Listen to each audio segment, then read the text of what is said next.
नमस्कार, फिर पैसा बोलता है में आपका स्वागत है। मैं आनंद श्रीनिवासन। आज शनिवार है, मैं आपका सवाल का जवाब दूंगा।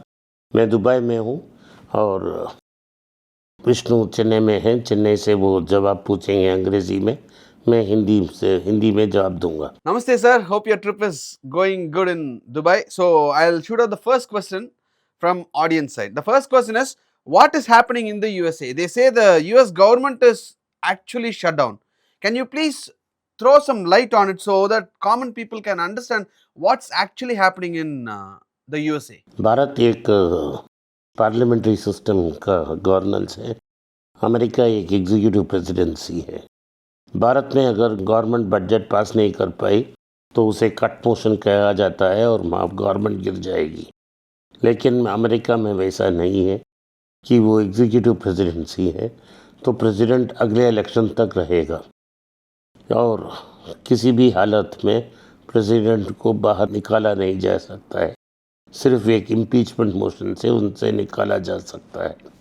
लेकिन बजट तो हर साल पास होना है, तो अगर सेनेट में उनको 60 मेजॉरिटी से बजट को नहीं पास किया तो गवर्नमेंट बंद हो जाता है। वही हुआ है अभी तक बातचीत चल रही है और बंद ही है अमेरिका की सेंट्रल गवर्नमेंट, उसे वो फेडरल गवर्नमेंट बोलते हैं। तो तनख्वाह नहीं रिलीज़ हो रहा है, लोगों को नौकरी से बर्खास्त की जा रही है। सो ट्रंप उसको इस्तेमाल करके अपने फोर्स को फिक्स करने की कोशिश कर रहे हैं। So, the second question is regarding gold. Since September 2021, gold has outperformed all the equities for 4 years in a row. So, this is the longest streak in 3 decades as we see. So, should we wait for years to see such scenario to come again, or in this investment cycle, what could be the next goal? What is your calculation on that? सिर्फ investment cycle की बात नहीं है। जो लोगों ने कहा कि गोल्ड में बहुत बड़ा करेक्शन आएगा, वो सोच रहे थे ये सिर्फ इन्वेस्टमेंट साइकिल है। इसमें दो साइकिल्स हैं, एक इन्वेस्टमेंट साइकिल और एक जियोपॉलिटिकल साइकिल। ये दोनों गोल्ड के लिए फेवरेबल है।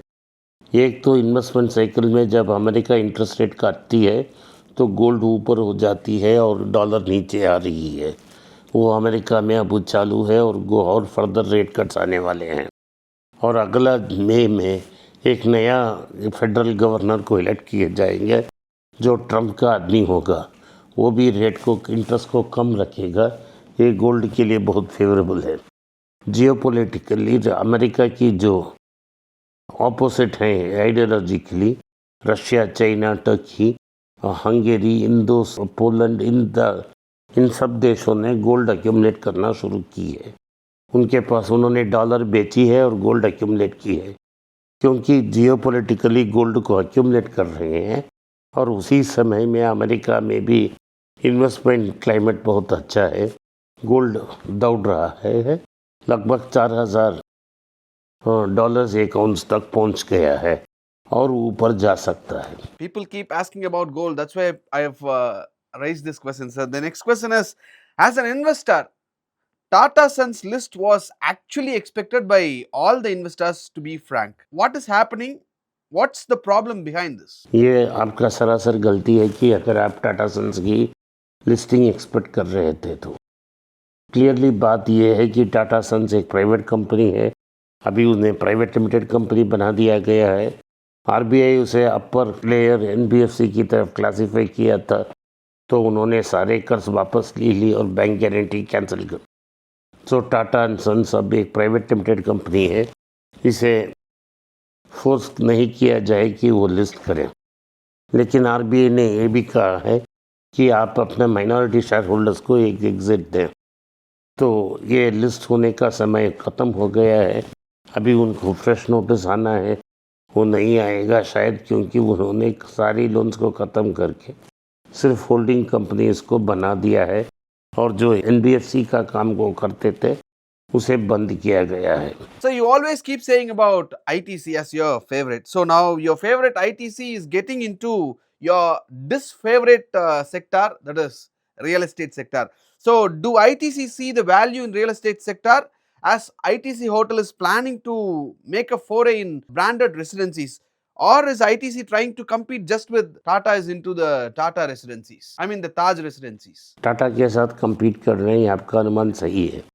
जैसा चेन्नई में एम्पा स्काई वॉक मॉल को रिवैम्प करके उसमें एक पोर्शन को ब्रांडेड रेजिडेंस के नाम देकर उसे हाई वैल्यू में बेच रहे हैं ताज, वैसे ही आईटीसी एक मॉल डेवलपर को उसके साथ जॉइंट वेंचर में करेगा और जब ये अच्छा डेवलप हो जाएगा वो आईटीसी का ब्रांड नेम देके उसे बेचेगा। इसमें डायरेक्टली रेजिडेंस बनाना का काम वो नहीं करेगा। So the next question is about Tata Motors. Moody has downgraded Tata Motors to negative from positive after the cyber attack that had halted JLR production. What is your take on that? ये सही है क्योंकि JLR के बाद उनके computer system start नहीं हो पाए और बिना कंप्यूटर सिस्टम वो पेमेंट्स भी नहीं कर पाए, इसीलिए उनको लगभग $2 बिलियन का नुकसान का झेलना पड़ा। तो ब्रिटिश गवर्नमेंट ने इनको $2 बिलियन को गारंटीड लोन दे दी है और उनकी सप्लायर्स को भी $1.5 बिलियन की लोन दे दी है। तो इससे वापस शुरू हो जाएगा और इसके 2 दिन पहले ही मोदी ने उसको नेगेटिव रेट किया था। लेकिन कंपनी लार्जली डेट फ्री है, वो कमर्शियल व्हीकल भी डेट फ्री था। अभी वो लोन दे रहे हैं इवाको को खरीदने के लिए, सो चिंता को कोई बात नहीं है इसमें। So the next question is also about automobiles. Hero and Bajaj has informed the world that they have absorbed the GST hike on premium bikes to protect this festive demand. So as an investor, should we keep an eye on Hero and Bajaj as well as any other automobiles companies concerned? जब समय था आपको खरीदना था, सारे companies Tata Motors और Mahindra vehicles, अभी बहुत समय हो गया है, घोड़ा भाग गया है। स्टेबल डोर अभी बंद करने से कोई प्रॉब्लम नहीं है, कोई सोल्यूशन नहीं आने वाला है। ये सारे स्टॉक जो आप बता रहे हैं ओवर वैल्यूड है। तो बजाज का समय 3 साल पहले था, बेस्ट केस सिनेरियो 8 महीने पहले हीरो मोटर आप खरीदते तो आपको बेहद लाभ हो जाता। So the next question is, foreign investors has pulled out 2.7 billion from Indian stocks in September alone. So do you think we are at least at the range of brunch? नहीं, अभी तक मैक्रो इकोनॉमिक्स भी देखना है, सिर्फ investment की बात देखना नहीं चाहिए। अभी भी मार्केट 24,500 से 24,800 के बीच जूझ रहा है एक नैरो रेंज में और जियोपॉलिटिकल सिग्नल्स अच्छी नहीं है, तो हमें बॉटम कॉल करना अभी ठीक नहीं होगा। Thank you sir, thanks for answering all our questions. Thank you once again. आज के लिए इतना ही। आपने इस पॉडकास्ट को सुना, इसके लिए मैं आपका आभारी हूँ। हो सके तो वीडियो को लाइक कीजिए, चैनल को सब्सक्राइब कीजिए और बेल नोटिफिकेशन दबाएं। इस वीडियो को और रिश्तेदार के पास भेजें और उन्हें देखने की आग्रह करें।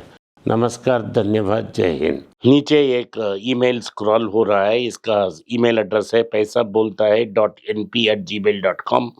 अगर आप मुझसे संपर्क करना चाहते हैं तो इस ईमेल में मेल भेजें, मेरी टीम आपसे बात करेगी। फिर से बता रहा हूँ मैं, paisa.bolta hai.np@gmail.com, इसमें आप मेल भेज सकते हो, मेरा टीम आपसे संपर्क करेगा।